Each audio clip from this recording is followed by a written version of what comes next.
Всіх вітаю на вебінарі Центру Hello громадського everyone. здоров'я. This is a webinar organized by Ukrainian Public Health Center together with partners. I suggest we give another minute to make sure all the participants that registered for the webinar could get in, and then we're going to make a good start in just 1 minute. Thank you.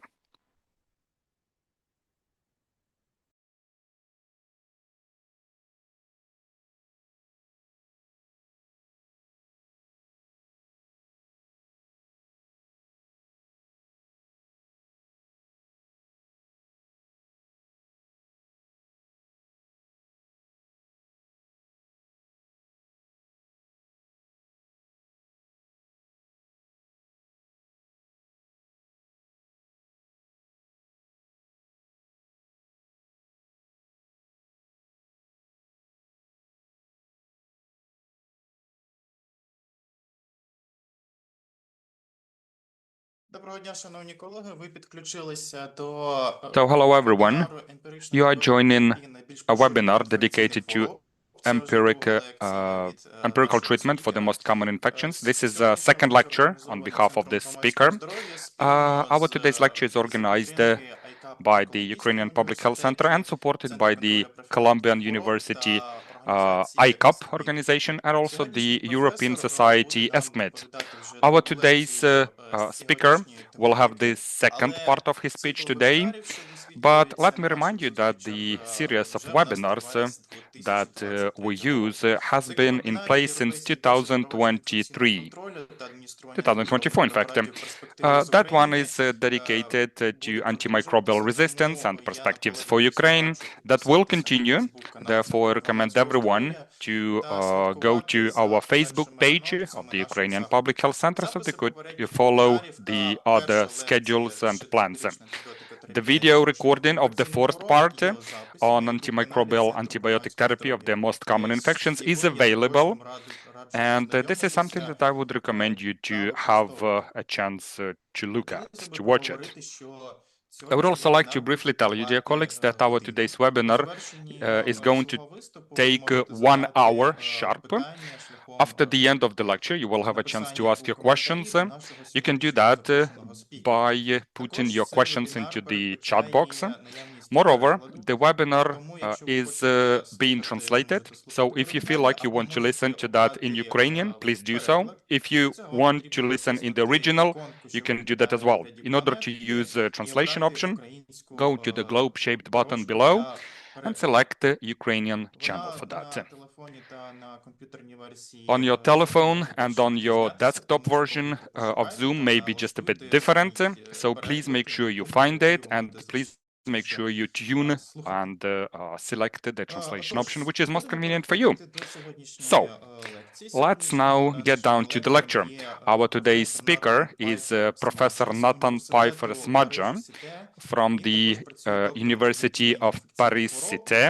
He works in the Tropical and Infectious Diseases Department of the Bishop Hospital.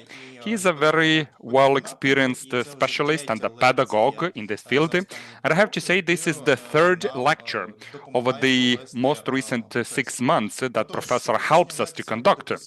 So our today's lecture is going to be dedicated to empirical treatment for the most common infections, as already mentioned. And without further ado, let me give the floor to Professor. Nathan, please. Hello. Thank you for this introduction, and thank you for inviting me to do this webinar. It's again a pleasure to be with you today to talk about the empirical treatment for the most common infections. Next slide, please. So today we will talk about other infections. So you remember, if you were there, that we talked about skin infection last time, urinary tract infections, and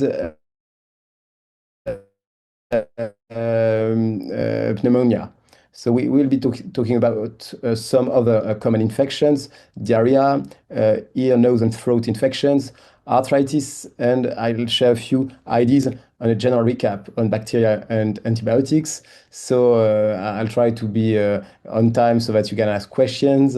The idea is to share a few messages, not to go deep into each infection, but we can do that during the questions. And of course, there are a lot of common infections that are still to be discussed, and maybe another time. So just next slide to remind you of how we categorize bacteria before going to the infections. As you know, we work in standard bacteria with gram-negative and gram-positive bacteria. The difference is their structure. You see gram-negative bacteria are rows on the gram coloration. They can have the shape of cocci or bacilli. So you have gram-negative cocci, gram-negative bacilli, and you can also have gram-positive cocci and gram-positive bacilli. The difference is the type of bacteria. Next slide. So we'll just share a few images of gram coloration. So that's done in the clinical microbiology lab. You see some gram-positive cocci on the left panel, up left panel, with a staphylococci. It can be a pneumococci. And so it's a very frequent bacteria, gram-positive cocci. We'll discuss a bit. You have gram-negative cocci. So that's, for example, gonorrhea, or meningococcus for meningitis, or gonorrhea for genital infections. You have some gram-positive bacilli. We won't talk much about them because they are less frequent. And you obviously have gram-negative bacilli, where you have all the enterobacterials, which are responsible for urinary tract infection, abdominal infections.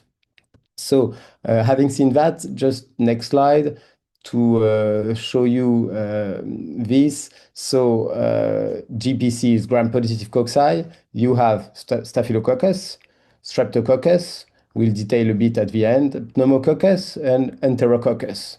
Which is important when we do empiric treatment is to know the bacteria, to know where they are in the body and what kind of infection they can do. And depending on this, when you have an infection somewhere, you know which bacteria can be suspected, and according to their common antibiotic susceptibility, we choose the empiric treatment. So we have guidelines, and you also have guidelines, but the basis for guidelines are according to a site of infection, for example, urine or skin. You say, okay, in this site, these are the bacteria we find, and according to that, this is the empiric treatment we recommend. Okay, so for example, if you have a skin infection, you suspect Staphylococcus, Streptococcus, group A Streptococcus. So you can treat with antibiotics such as amoxicillin plus clavulanate, or you can treat with amoxicillin only if it's only strep A Streptococcus. So gram-negative cocci, I told you, is gonococcus for genital infections, meningococcus for meningitis. We won't talk about genital infections or meningitis, but that could be another topic. In gram-positive bacilli, on the upper right hand, you have Listeria, which is a bacteria that causes mostly encephalitis or infection in pregnant women. And you have Corynebacteria, which are bacteria from the skin and not frequently involved in infections. Gram-negative bacilli are very important, as I said, because it's most enterobacteria, including Escherichia coli, Klebsiella, donc a lot of bacteria you know. You also have Haemophilus influenza, and non-fermenting gram-negative bacteria such as Pseudomonas or Acinetobacter. This is mostly in the intensive care department, and I'm sure you've had a webinar on specific nosocomial infections in intensive care. Besides the gram-positive, gram-negative, you have intracellular bacteria. This is important because in some infections, you can suspect intracellular bacteria, and you need specific antibiotics. We'll say a few words at the end, but for example, Legionella or Coxiella are intracellular bacteria that requires specific antibiotics. You also have anaerobes, which are mostly in the colic flora, a lot of anaerobes, which also require specific antibiotic treatment. And we won't talk much about spirocheta, but spirocheta, you know them because they are the bacteria responsible for Lyme disease, for syphilis, and for other diseases. So I just want to do this introduction because when we talk about infections, I'll tell you which bacteria are suspected in these infections, and that's why, and that's how we choose the empiric treatment. So if we begin with a very common infection, diarrhea, my view will be about the treatment. And with diarrhea, there is one very important message that we rarely use antibiotics, and we'll discuss when. So most of what I say will be based on French guidelines and also US guidelines, but they are more or less the same across the world, I would say. Next slide. So these are the IDSA guidelines for diarrhea, just to give you the reference if you want to look further. And then next slide. As you know, we define diarrhea as at least 3 loose or watery stools per day for less than 14 days for acute diarrhea. Okay, it does not include, and sometimes some people mistake things for diarrhea. It does not include 1 or 2 or even 3 isolated loose stools from one day. That's not diarrhea. Diarrhea is more than 3 or more watery stools for a number of days, but less than 14 for acute diarrhea. Next slide. So main message for diarrhea, because so next slide. Yeah, so is no antibiotics in general. Why? Because most acute diarrhea are viral or are bacterial, but spontaneously resoluting infections. So most diarrhea are uncomplicated acute diarrhea, no blood, no mucus, no or low-grade fever in immunocompetent patients who did not travel to tropical areas. So that most diarrhea are this, like not complicated, immunocompetent patients, no travels to tropical areas. That does not require antibiotics. And that's very important because a lot of patients with simple diarrhea have antibiotics prescribed, and that's not good for the general resistance, okay? So when you do antibiotics, next slide, is the same indication for treating with antibiotics and doing bacterial cultures of stool. You do it when there is acute diarrhea with high-grade fever, more than 39 degrees. And this is in adults. And in children, even if they have high-grade fever, they also need to have bloody stools or mucus in the stools. So if you have acute diarrhea with a high temperature, if you have a febrile outbreak, so a number of cases with acute diarrhea, like a whole family, you need to do a stool cultures and treat with antibiotic because it might be food poisoning. When you have recent return from tropical areas, because depending on the area, sometimes you need to check for malaria, but sometimes you also need to check for tropical, I would say, bacteria such as typhoid, Salmonella typhi, typhoid fever, or other, I would say, more diverse bacteria. You also need to do bacterial cultures and begin antibiotics in patients with signs of severity. That means blood in the stools, mucus in the stools. Maybe you've seen real mucus, as if people were spitting like with pneumonia. You see like purulent mucus in the stools. This is severe diarrhea.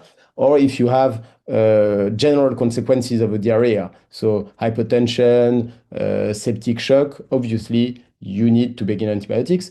And you also need to do cultures and begin antibiotics in immunocompromised patients. So if you have a patient with chemotherapy or immune treatment for autoimmune diseases, such as high-dose steroids or rituximab, you need to do stool cultures and treat with antibiotics. Just to say a few words about bacterial stool cultures, depending on if you have it or not. Next slide. The cultures of the stools, if you have access to cultures, is based on the detection of the most common pathogens for diarrhea. it's a specific list. We don't look for all enterobacteriales. We don't look for all bacteria that are in the stools because the stools are full of bacteria. We look for Salmonella. Salmonella typhi is responsible for typhoid fever, but you have other Salmonella which are pathogens and needing to be treated. For Shigella, this is another common gram-negative bacilli in bacterial diarrhea. Campylobacter, which is another bacteria, and Yersinia. Okay, so the standard stool culture look for a dedicated specific set of bacteria. Next slide. A very important point when you ask for examination for diarrhea, next slide, is that you have different exams that can be asked. And you should not confuse between all the examinations. First thing you want to have on a bacterial diarrhea is stool cultures. So as I said, it's looking for Salmonella, Shigella, Campylobacter. And sometimes some clinical microbiology labs do multiplex PCR to look for specific bacteria. Next slide. You also have a dedicated stool examination for Clostridioides difficile, Clostridium, because that's not a standard stool culture. They do specific examination for Clostridium. And you have to ask it when people have diarrhea after an antibiotic treatment. So diarrhea.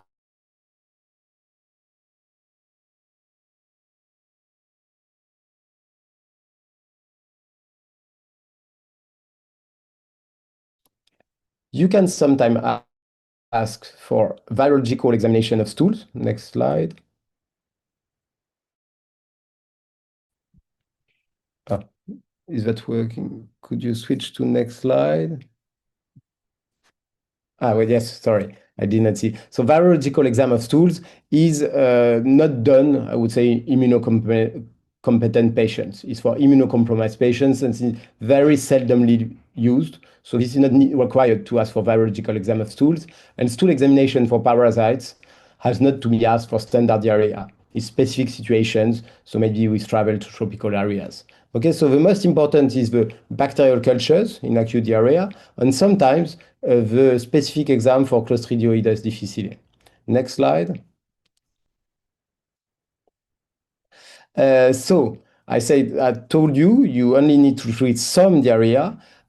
What do you need as antibiotics if the stool culture show bacteria that is responsible for the diarrhea? So acute traveler's diarrhea, usually you do a single dose of antibiotics, can be quinolones or azithromycin.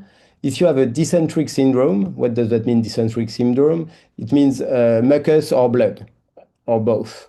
It's usually a 3 days quinolones or azithromycin. If you have as I say, no severity and no travel, you don't need antibiotics.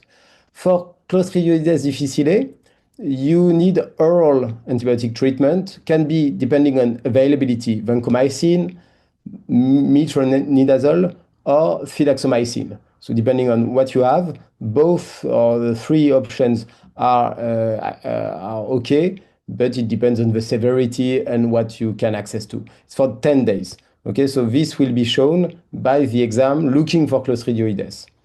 In pediatrics, and that's less my topic, but you also have short treatment. So you see most treatment for diarrhea is very short, except for a specific bacteria such as Salmonella, where you might need a bit longer treatment for 5 days, for example, with quinolones.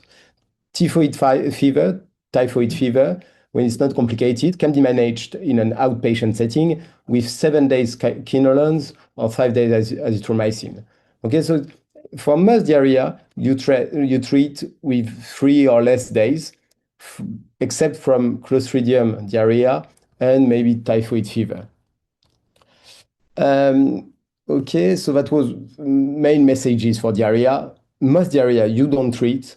When you treat, you ask for a bacterial stool culture and you begin empiric treatment, maybe with quinolones or azithromycin. And then, depending on what the stool culture show, you select a short course of antibiotics.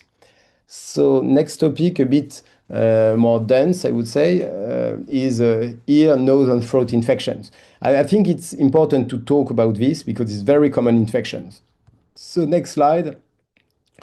Next slide. Yes. So pharyngitis or rhinopharyngitis is very commonly seen. It's an inflammation of the pharynx or the nasal cavities, mostly in children, aged 6 months to 6 years. There are a lot of viral causes of rhinopharyngitis. I would say it does not matter which virus is causing rhinopharyngitis. The most important message, next slide, is that you don't use antibiotics for rhinopharyngitis. Okay, so people with rhinorrhea, sneezing, nasal congestion, fever, cough can be or cannot be present. You don't need microbiological sampling, and you need paracetamol, so symptomatic treatment, no antibiotic therapy. Even if people have pus, purulent nasal discharge, or fever, because if the clinical diagnosis is pharyngitis, it's viral, and you don't treat with antibiotics. Very important, because I'm sure most of you know this, but a lot of patients with pharyngitis still they have antibiotic treatments. Next slide.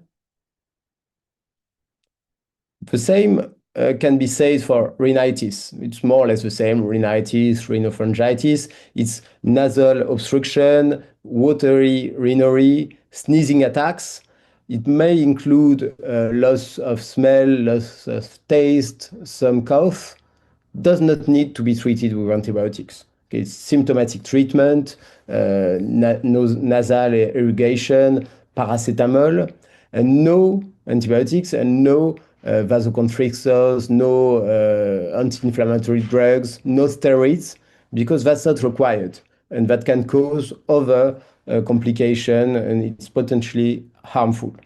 Okay, so very simple part, rhinopharyngitis, rhinitis, no antibiotics, symptomatic treatment. Next slide. A bit more complicated for tonsillitis, what we sometimes call sour throat. It's an infectious inflammation of the tonsils and or the oropharynx. So we call it in France angina. It's tonsillitis. You have 4 clinical forms. It's very important to do the right clinical examination so that you can know if you should treat or not with antibiotics. Most tonsillitis are viral, okay, more than 90% in adults. And some are related to Streptococcus pyogenes, which is group A Streptococcus. We talked about group A Streptococcus last time because it's the common bacteria of cellulitis. Okay, it's the same, group A Streptococcus.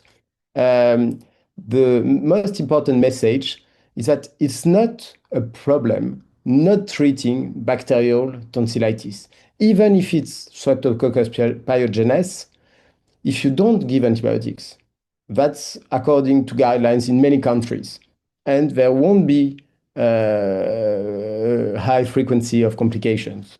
Okay, so tonsillitis, the 4 different forms are erythematous or erythematous exudative tonsillitis, vesicular tonsillitis, I'll show some picture, pseudomembranous tonsillitis, and ulcerative tonsillitis. Okay, next slide. The symptoms are more or less the same in all tonsillitis.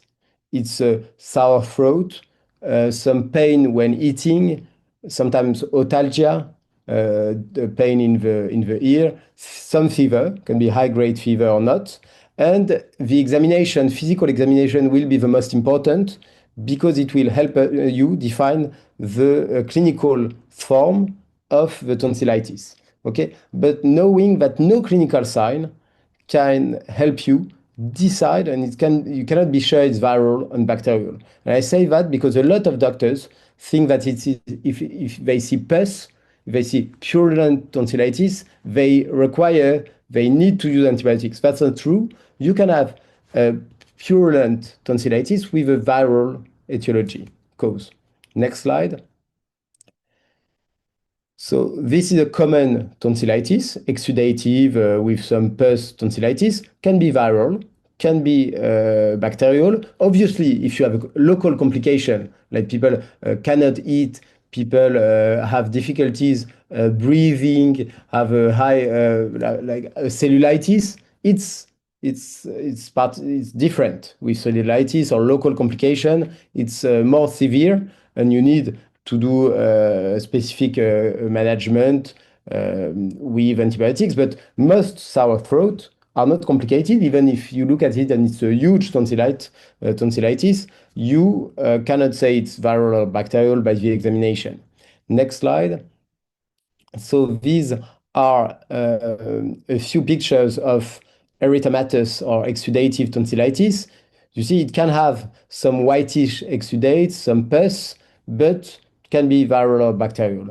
And I would say you don't need to use antibiotics for this kind of tonsillitis. Sometimes will be strep A, Streptococcus group A, but even in these cases, you might treat with antibiotics or not, according to guidelines, but it's not at all a disaster if you don't treat strep A tonsillitis.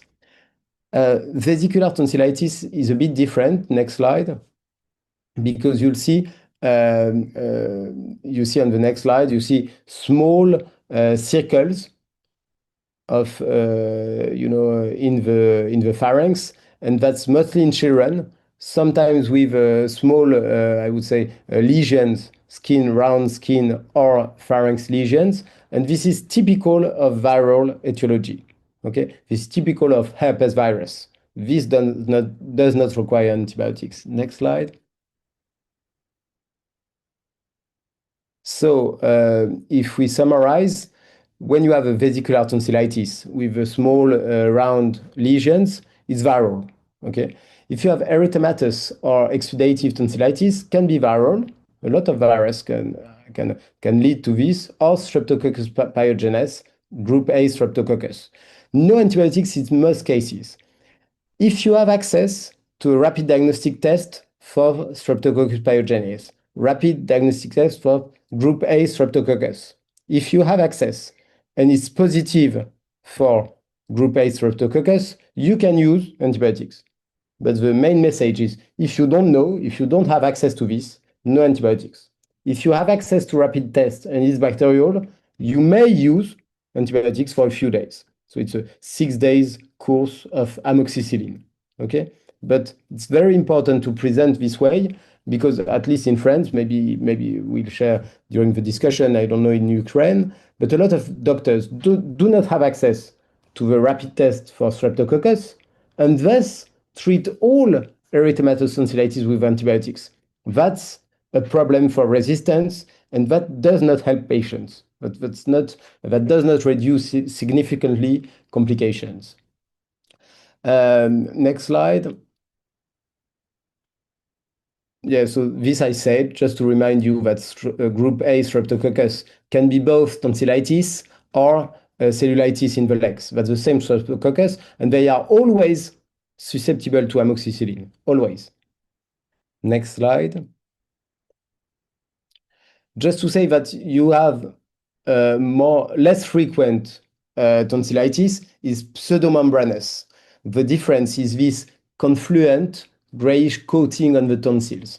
This is different because it's not exudative, it's pseudomembranous, and this should worry you, this aspect, because it can be other bacteria such as diphtheria. Okay, so Corynebacterium diphtheriae, or sometimes infectious mononucleosis. Okay, so this should lead to a test for diphtheria if you have diphtheria cases where you work, and this should lead to a specific management. Next slide. And the other thing that you could see, and this is also not a standard tonsillitis, is this ulceronecrotic tonsillitis. This, if you see in a patient, could be the beginning of a cancer. You should think about a cancer, because sometimes it's oral cancer, and you should also think of specific bacteria that can give this, that are more severe than the standard tonsillitis, and this requires antibiotics to treat specific bacteria. This kind of tonsillitis require amoxicillin plus clavulanate. Next slide. So Just to do a summary, if you have pseudomembranous tonsillitis, both these aspects are very rare, are not very frequent, but you should be aware. It can be infectious mononucleosis, it can be diphtheria, and if you have ulceronecrotic tonsillitis, it can be Vincent's angina. So it's a fusospirochetal infection with Fusobacterium and the Borrelia. This requires amoxicillin clavulanate. And it could also be syphilis, mostly in men having sexual relationships with men or in specific contexts with high-risk sexual relations. And you should also think about, I did not put it on the slide, about cancer, because this aspect can be linked to a cancerous etiology. Regarding next slide, if you want to say a few words about sinusitis. Next slide. The first message is most sinusitis, maxillar sinusitis, are viral, but some are bacterial and may require antibiotics. When do you suspect a bacterial sinusitis? According to guidelines, it may vary a bit between countries, but you see that you should have at least some of these worsening or important pain, infraorbital pain, for at least 2 days. So it's a severe pain. Unilateral, that means only on one side, unilateral pain, worsened by bending, or pulsatile pain, or increased rhinorrhea with increased purulence. So most sinusitis are viral and do not require antibiotics, but some of them, if they share these symptoms, you might use antibiotics, such as amoxicillin, for 5 to 6 days to treat a bacterial cause of antibiotics. What we say, and I think it's important, if you do not know if it's viral or bacterial, if the patient has symptoms for 2 or 3 days, you have some time, and you can reassess the patient after 2 or 3 days without antibiotics. So message is not to begin antibiotics for all maxillar sinusitis. Okay? Sometimes you can wait, and most of them will go away because they are viral. Next slide. So how do you treat sinusitis when it's not with antibiotics?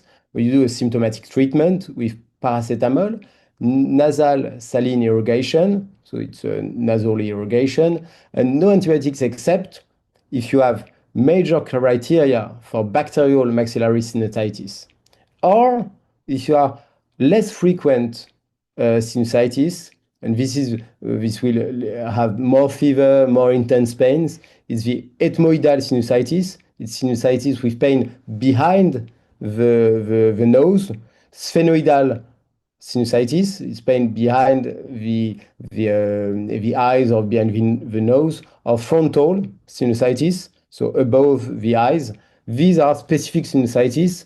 I think you should refer to ENT specialists or hospital, and they require antibiotics, these kind of sinusitis. But the large majority of sinusitis are maxillar sinusitis, and the majority is viral. Okay, you should avoid as in rhinitis or pharyngitis, you should avoid nasal vasoconstrictor, non-steroids anti-inflammatory drugs, aspirin, antihistamine, corticosteroids. This is not common to prescribe this for sinusitis. Sometimes, for acute, very severe pain of sinusitis, you can use a short course of oral corticosteroids. But this is not frequent, and this should be discussed maybe with colleagues. Okay, so again, it's an overview. Obviously, some of these messages can be discussed patient by patient. It's only to give broad advice. It's not to say you should do this every time. This is only to share a point of view of an infectious disease specialist, but obviously it depends on the patient, the situation, the context, everything. So next slide. Regarding otitis, which is a very frequent disease, mostly in children, otitis, you need, next slide. I think we'll maybe skip the next slide. Okay, thank you for translating this. So this otitis is most otitis are middle ear otitis, like in the middle, and you have usually the virus or the bacteria come for the pharynx, because there is this eustache trump between the pharynx and the middle ear, and that's where it can lead to congestive otitis and sometimes to purulent bacterial otitis. Okay, this is the mechanisms of otitis. Next slide. And how do you do the diagnosis between congestive acute otitis media, middle ear otitis? This does not require antibiotics because it's viral. It's seen in the setting of viral rhinopharyngitis. It's a congested tympanic membrane, but preservation of the landmarks of the media, okay, of the media here. So no bulging. The difference is between bulging. So if you look on the right, you do not see the usual landmarks that you see on a congested tympanic membrane. Okay, so when you have pus behind the tympanic membrane, it is acute purulent otitis media. Okay, so you have effusion, retrotympanic effusion. Next slide. How do you manage this? Again, this is a point of view, and this is how we manage it. Most purulent otitis media, we do not treat with antibiotics, okay, if children are above 2 years. So you see on the left, purulent otitis media, symptoms that are not intense, children more than 2 years, no antibiotics, and you reassess the patient at 2 or 3 days if needed. If the symptoms are still there, you ask family to bring the child again, if you can. And then, depending on the reassessment, you might use amoxicillin if the symptoms are still there. If first consultation, the symptoms are intense, or the tympanic membrane is perforated, is open, or it's a child below 2 years, we treat with antibiotics first line. So it's amoxicillin 5 days if children are above 2 years, and 8 days if they are below 2 years. Okay, so you'll have the slides to have a look, but this is the message is that congestive otitis you don't treat with antibiotics.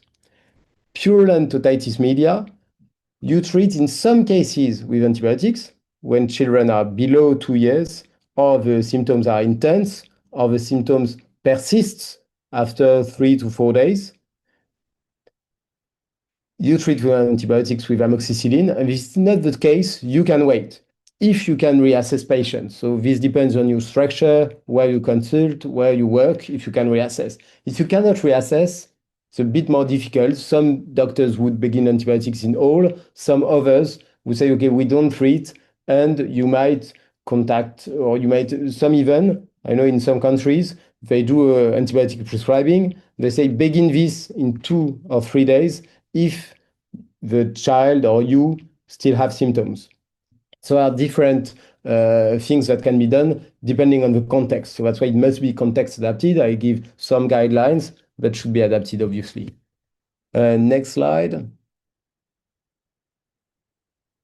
There is one thing you should beware, and I won't say much because it's mostly ENT who manage patients with epiglottitis, acute epiglottitis in children.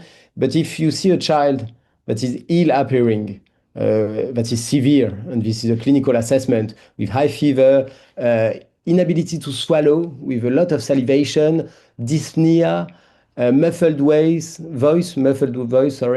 and a positional syndrome, the child has to sit, is leaning forward, is very sick. This can be epiglottitis, and this happens. I would not say frequently, but this happens around 3 years of age, and this is bacterial. This is urgent. This requires urgent antibiotics and I would say hospital assessment. Okay, so next slide. This is what you see on the laryngoscopy with epiglottitis. You see a swollen epiglottis, and this is very severe because it can lead to worsening dyspnea and then of hypoxia and cardiac arrest. So this epiglottitis, when you see a child that is severe and ill appearing, think about that. And next slide. It requires intravenous antibiotic therapy urgently, I would say, active against streptococci and anaerobes. So, for example, clavulanate and amoxicillin, or a third generation cephalosporin with metronidazole, which is a good anti-anaerobes antibiotic. And it requires urgent intravenous corticosteroid therapy. Okay, and then depending on the situation, airway management with intensive care or ENT specialist. Okay, so I won't detail this epiglottitis, but you should keep in mind that this can happen in children around 3 years, and it should be managed urgently in a dedicated department. Okay, so this is for ENT, and we'll take all questions at the end. Just to say a few words about arthritis, because it's a common, not so common infection, but still. Next slide. You might see, and you will see, maybe go next slide still, septic arthritis on a native articulation. So it's not a prosthetic articulation. Next slide. A number of ways you can have arthritis. That direct inoculation that can happen. I had a patient quite recently who had a steroids infiltration in an articulation and who developed staphylococcus arthritis. So that can happen. Next slide. But most arthritis follow bacteremia. Okay, so it's from the blood. So you have bloodstream infections going to the articulation, to the leading to arthritis. And then next slide. And sometimes it can be linked to an infection around the articulation. For example, severe skin infection can go to the articulation if not treated, or even a wound, traumatic wound or abscess can go to the articulation. Next slide. The diagnosis of articulation. So you should always look, this is important, you should always look for all infectious diseases to where the bacteria entered the body. Can be the bloodstream infection, that can be a catheter, that can be the teeth, it can be anywhere. It can be inoculation, it can be a local infection. So when you have an infection, whether an arthritis or something else, you always need to ask, where did the bacteria enter the body? Okay, next slide. I won't detail the clinics of arthritis because I'm sure most of you know them. It's painful, very painful. You cannot move the articulation. You have articular fluid. It's red. It's a huge, big articulation. You have fever, but sometimes, next slide.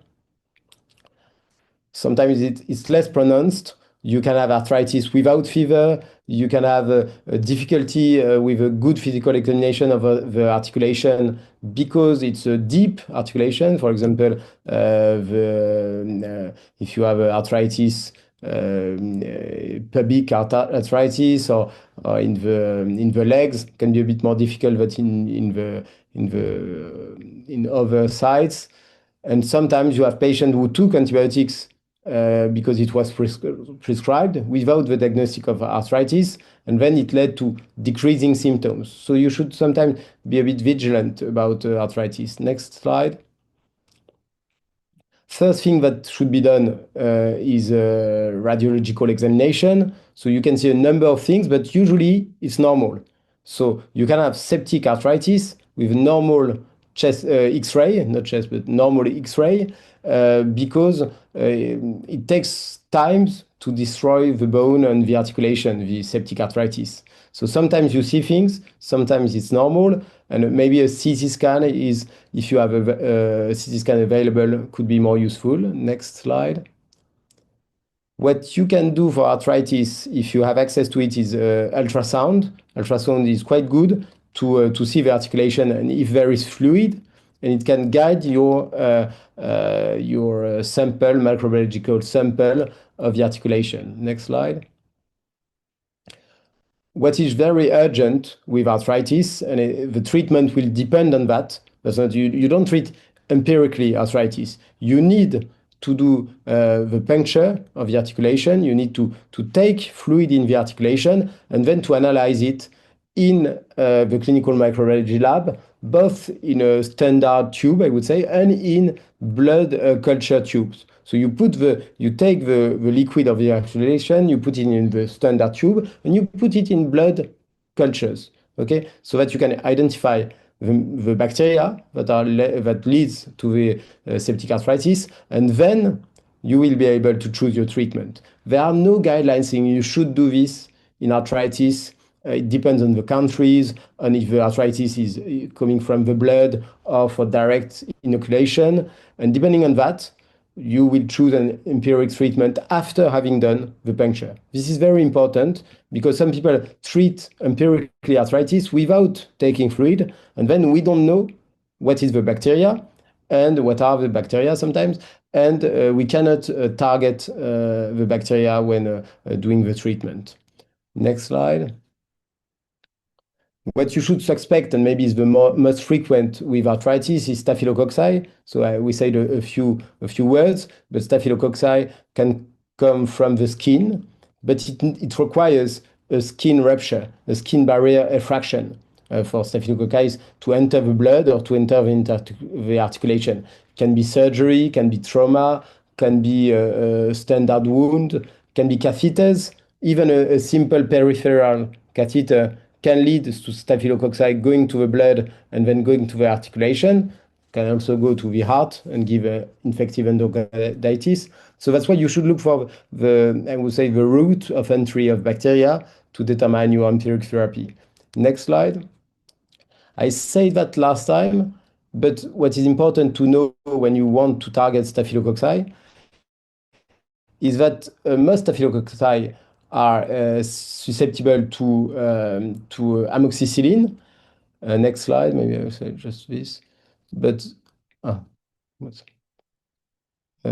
yes, okay. So this is the most standard antibiotic susceptibility testing of staphylococci. Why? Because most staphylococci have acquired penicillin A. You should know that.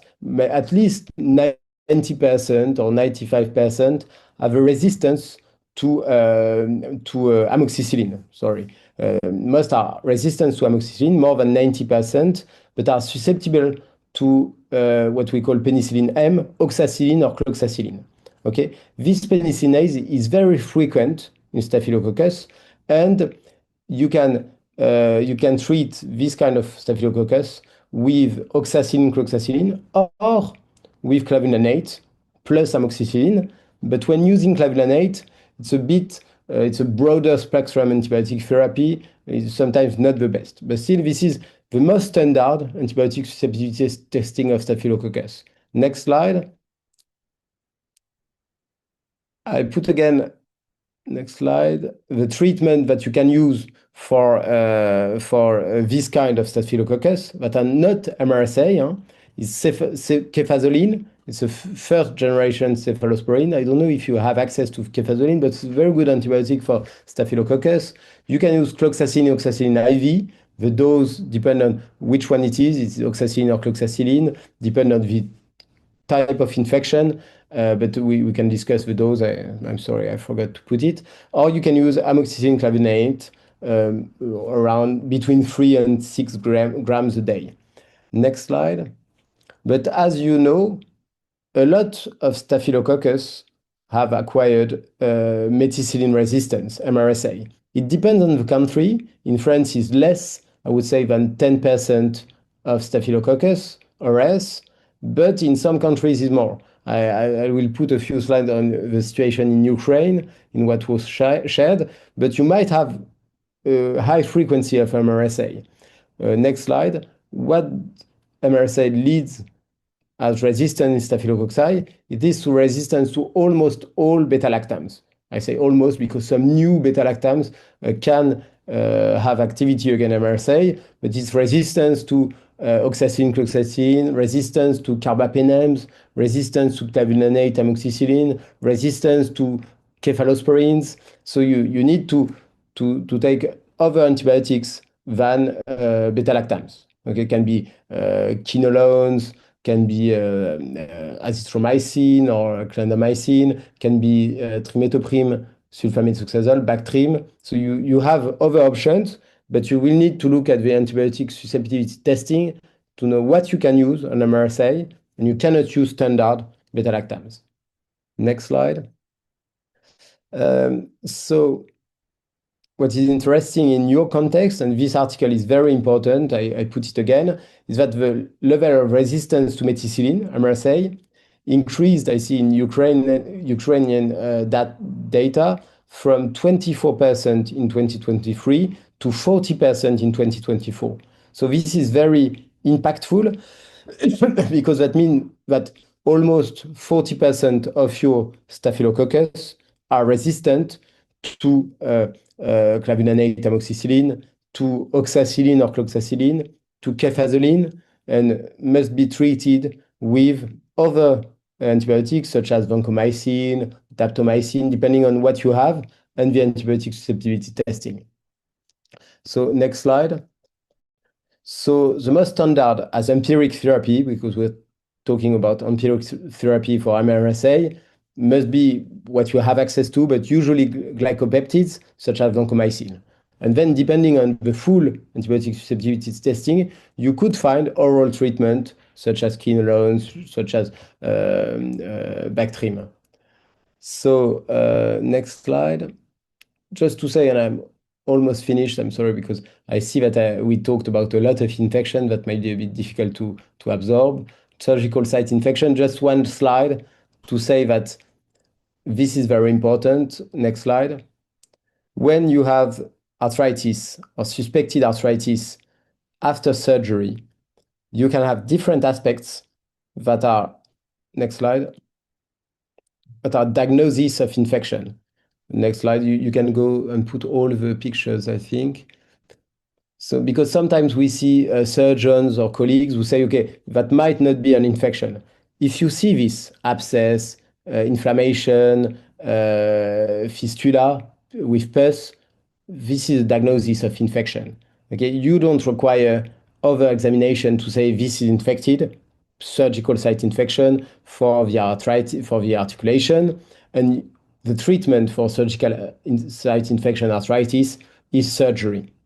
Okay, so you should first do surgery with microbiological sampling and then do empirical treatment adapted after a few days to the sampling during the surgery. Okay, but do not try to treat surgical site infection on articulation just with antibiotics. That won't work. That might work a few days or a few weeks, and then the infection will come back with more resistance. Okay, all these aspects are diagnosis of infection for surgical site articulation. Okay, next slide. I don't want to go deep into surgical site infection for articulation because it's a very complex topic and you might have specific webinar on that. But just to say that sometimes only the clinical examination say that this is a surgical site infection and should be treated with surgery. Okay, so just a few recap, and this slide, I'm sorry for that, will be a bit difficult to swallow, but I think it's important you have it for future maybe webinars and just to discuss. You look at that and you must say, okay, what is that? But the idea is just to say that according to which bacteria we are talking about, and you see this is the list of bacteria I showed at the beginning, you can define sites where you find these bacteria. And according on the site, you can choose empiric therapy. And all infectious disease is about this. It's about selecting a clinical diagnosis with a clinical site infected, saying which bacteria are responsible for, can be responsible for infection in this site. And then we try to mix antibiotics and to find the antibiotic that should work on all the bacteria you suspect, okay, with empiric therapy. Just not to describe line by line this because we don't have time. But if you see that I said Staphylococcus aureus should be suspected on wound infection, surgical sites, catheter, endocarditis, bone and joint infections. And if you suspect MRSA, you need vancomycin or daptomycin as the empiric therapy. on these sites. If you suspect susceptible staphylococci, but it's more difficult in your context where you have a lot of MRSI, you might begin with empiric cefazolin or amoxicillin clavulanate. But if you see, for example, cellulitis tonsillitis is Streptococcus A, you see a bit below, but Streptococcus A, you can always treat with amoxicillin. This is where it leads. Sorry, it's a bit, vancomycin was for, I would say, the coagulate negative staphylococci. But all streptococci, when you suspect them, can be treated empirically with amoxicillin. Okay, same for a pneumococcal disease, because if it's a pneumococcal otitis, pneumococcal pneumonia, it's amoxicillin. If it's meningitis, we usually use a third generation cephalosporin, but that's because of the diffusion of third generation cephalosporin in the brain. Okay, so this might be a bit developed more in a specific, I would say, module or webinar on the recap or generalities on empiric therapy. But just to say that this is a list of which bacteria can be linked to which infections. You see in gram-negative bacteria, Enterobacterales are linked to UTI, are linked to diarrhea, are linked to diabetic foot, to skin necrosis. And I put the reference empiric therapy for these bacteria. And then you need to I would say to find which antibiotic can cover the bacteria you suspect in a specific infection. So that's maybe a bit detailed infectious disease, but I've always find it interesting to show how we think in a concrete way when we are selecting empiric therapy. Okay, so I'll finish there because that was the last slide. The next slide was presented last time. Just to thank you very much. And I'm open to question. I won't read this because this was in the last webinar, and it's again general things about antibiotics. You can read it and access it. But maybe if we want to keep a few minutes for question, I'll answer now.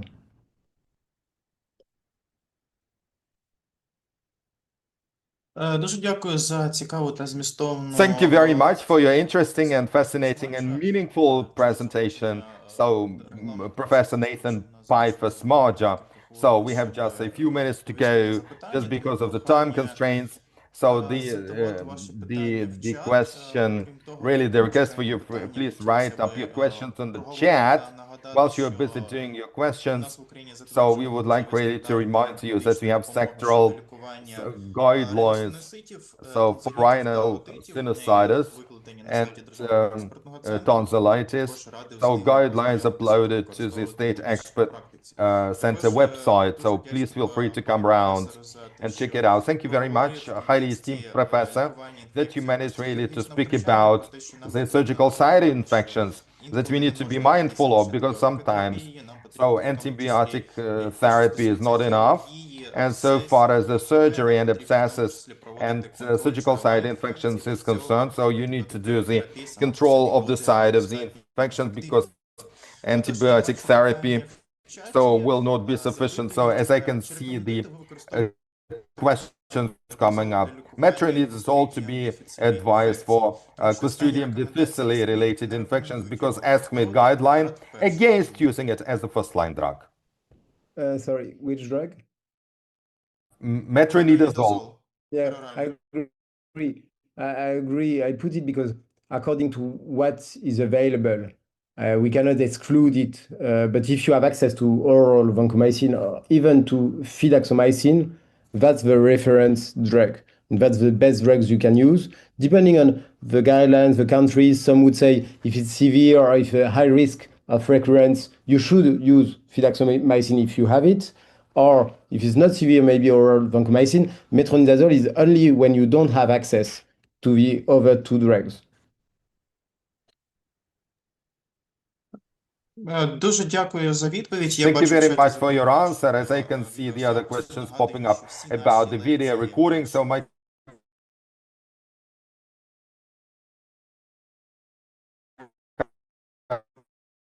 and recommend to you, so upload to the website of the UPHC, and you will be any other questions coming up, let alone the ones talking about the amoxicillin clavulanate dosing. Please check out the patient information leaflet, please, for it.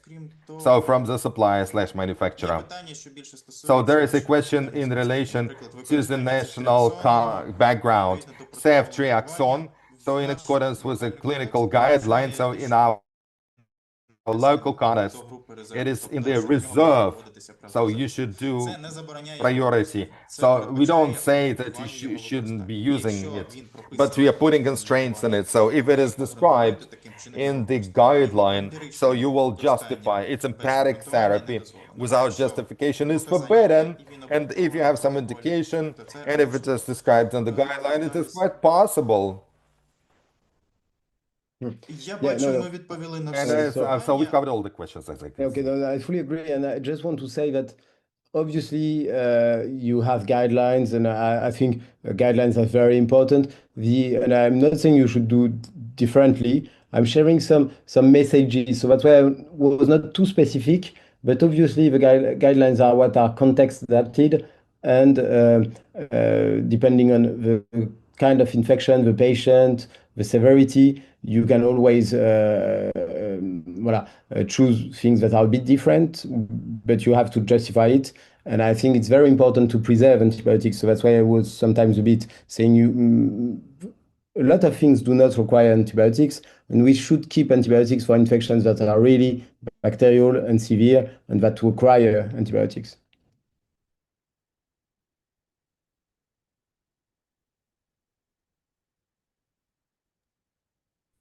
Дякую за це уточнення. Thank you very much for this clarification that I've already displayed, talking about the disease areas.